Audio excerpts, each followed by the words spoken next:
यावेळीच्या नवरात्र काळामध्ये सुरक्षा व्यवस्था अधिक साहित्य हायटेक होणार आहे, AI तंत्रज्ञानाचा वापर केला जाणार. शारदीय नवरात्रोत्सव 2025 करता आपण आपल्या सगळ्या 120 CCTV कॅमेऱ्यांच्यावर कंट्रोलसाठी चांगल्या पद्धतीनं वापर करता यावा या दृष्टीनं प्रयत्न केलेला आहे. आपण यापूर्वी ज्योतिबाच्या श्रावणषष्ठी यात्रेमध्ये AI तंत्रज्ञानाचा वापर करून गर्दी नियंत्रणासाठी त्याचा उपयोग केला होता.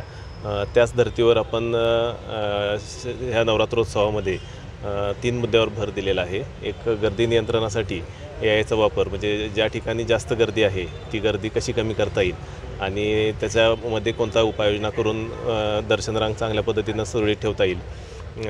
त्याचबरोबर फेस रिडिंग कॅमेराच्या मदतीनं पोलीस रेकॉर्डवरच्या गुन्हेगारांचा त्यामध्ये येणारा वावर हा डिटेक्ट करून त्यांना बाजूला करण्याविषयी एक महत्त्वाचा विषय आहे.